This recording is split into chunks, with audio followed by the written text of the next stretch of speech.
अल्लाह के नाम से जनाब मेहरबान रहम करने वाला। अस्सलाम वालेकुम नाज़रीन, आप देख रहे हैं मेरा यूट्यूब चैनल और मेरा नाम है मोहम्मद फारूक। सबसे पहले दरख्वास्त करूंगा चैनल को लाइक करें, वीडियो को भी लाइक करें, चैनल को सब्सक्राइब करें। गुज़िश्ता रात एक व्लॉग किया था और ये मैंने बताया था कि कल लाहौर के अंदर एक बहुत बड़ा पुलिस मुकाबला हुआ। वो कि पुलिस ये मुकाबला नहीं करना चाहती थी, लेकिन इसके बावजूद उसके ऊपर जबरदस्ती मुकाबला जो है वो थोप दिया गया। वाकया कुछ इस तरह था कि 19 फरवरी को 2024 को एक सबसे बड़ा वाकया लाहौर के अंदर रूनुमा हुआ कि अमीर वाला टीपू को जो है एक शादी की तकरीब में गोलियां मारकर हलाक कर दिया गया।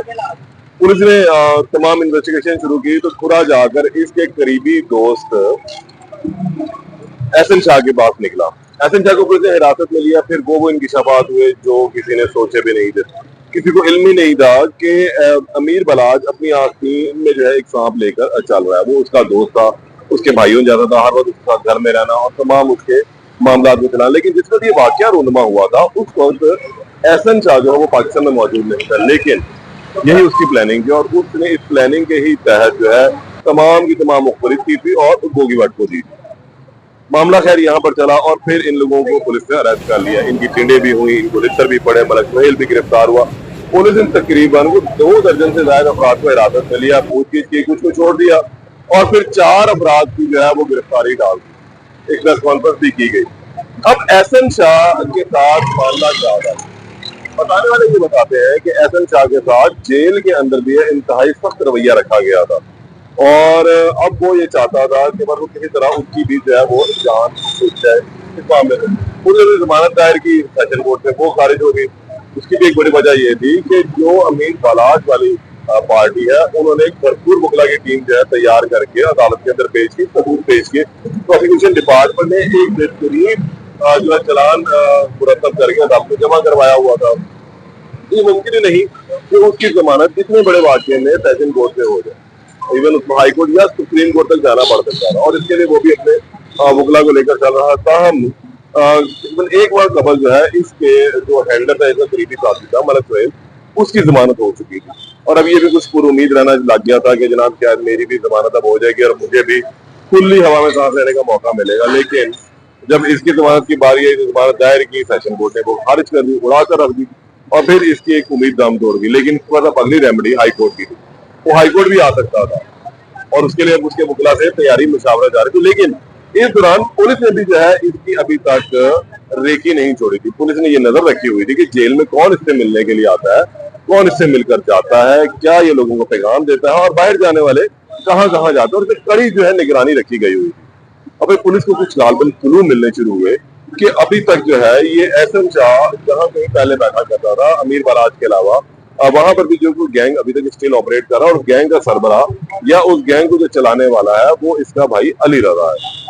और अब इस हवाले से पुलिस के पास कुछ चीजें शुरू हो चुकी थी। खैर पुलिस ने अदालत से इजाजत लेकर एप्लीकेशन देके इसको लगभग जेल से तलब किया और फिर इसकी निशानदेही पर शादबाग के इलाके में गुज़िश्ता रात को जो है एक जगह रेड करने का प्लान मुरतब किया। लेकिन एक तरफ जहाँ पुलिस ये तमाम काम कर रही थी, वहीं दूसरी तरफ ये मुखबरी भी हो चुकी थी कि एहसन शाह जो है आज जेल से निकाल कर जो है फलने पे आ जाएगा।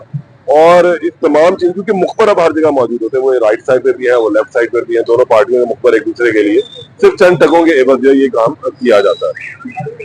ये वो चीजें हैं जो मैं आपको बता रहा हूँ कि अब जब अदालत से लेटर आ गया, अदालत से एप्लीकेशन जो पुलिस ने दायर की थी उसको उनको इजाजत मिल गई, तो खबर का निकल जाना इतना बड़ा मसला नहीं था। उन्होंने भी भरपूर नजर रखी हुई थी और अब फिर ये प्लान बना अली रजा जो इसका भाई है एहसन शाह का कि अब अपने भाई को अदालती तरीका से तो छुड़वाना मुमकिन नहीं, तो उसको अब जब पुलिस रेड के लिए लेकर आएगी तो वहां पुलिस पार्टी पर हमला करके उसको वहां से छुड़वा लिया जाएगा। फिर वही उन्होंने प्लान जो बनाया था उसको एग्जीक्यूट भी इवन कर दिया।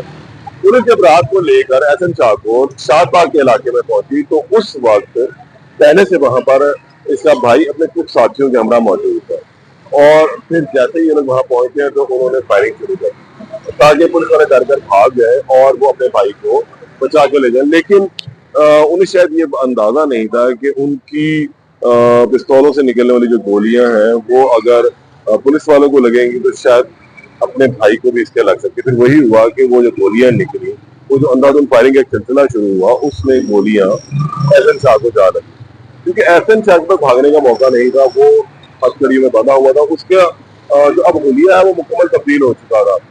ये गेटअप उसका इंतहाई बिल्कुल लोगों के लिए नया था, क्योंकि जेल जाने से पहले भी उसने दाढ़ी रखी थी, लेकिन उसके लंबे लंबे बाल थे और वो बालों के अंदर एक रिबन लगाकर घूमा करता था। लेकिन जब कल उसकी जब इसके अलावा एक दूसरा और पेज आया जिस पर ये पुलिस की हिरासत में था, तो पुलिस तमाम लोगों की जो है वो अटेंडे कर रही थी जो जो पुलिस की हिरासत में है। सबको पुलिस ने गंजा करके रख दिया और फिर पुलिस ने उनकी तस्वीर भी निकाली जो सोशल मीडिया को बहुत ज्यादा वायरल भी हो।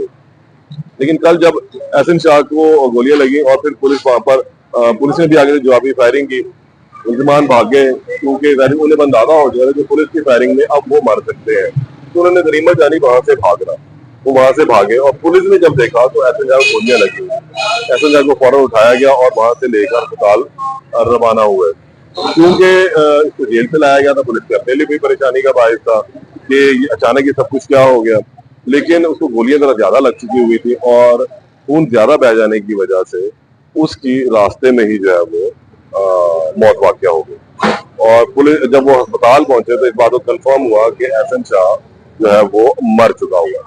एहसन शाह का जो गेटअप था अब जेल से निकाला जब गया तो इंतहाई खौफनाक था। उसकी दाढ़ी बेहंगम बड़ी हुई थी, बाल बेहंगम बड़े हुए थे, उसकी सेहत पहले से बहुत ज्यादा कदरे बहुत ज्यादा बेहतर नजर आ रही थी।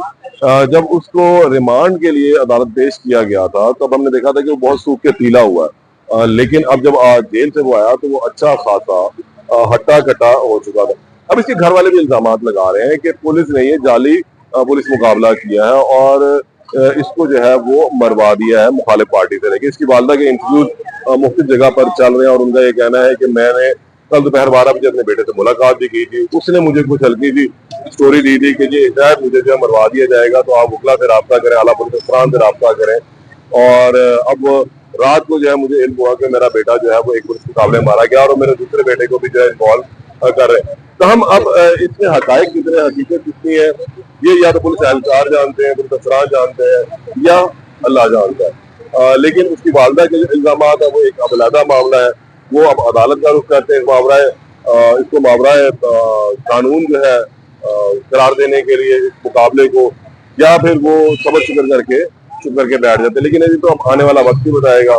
इस केस में मजीद जो अपडेट होगी उस वाले से भी आपको आगाह करता रहूंगा। अभी इसकी बॉडी जो है वो मुद्दाखाने में मौजूद है, मियां मुंशी अस्पताल में इसका पोस्टमार्टम किया जाएगा और उसके बाद इसकी बॉडी जो है शाम तक स्किल वाइकिंग के हवाले कर देगी। स्किल वाइकिंग में इसकी बेवा है, एक बच्चा है, इसके वालदा है और इसके दीगर बहन भाई है।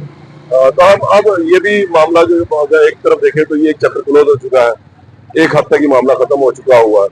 लेकिन इस केस के जो बाकी मजहबी मुलजम है टीसी भट्ट, वो अभी तक मफरूर है, वो अभी तक पुलिस की गिरफ्त में नहीं है। और जो दूसरा है गोगी भट्ट, उसको पुलिस काफी हद तक इस केस से क्लियर करार दे चुकी है। तो हम अब इस केस में मजीद जो अपडेट होगी उससे आपको दोबारा आगाह करेंगे। तब तक के लिए इजाजत है, अल्लाह ने के बाद।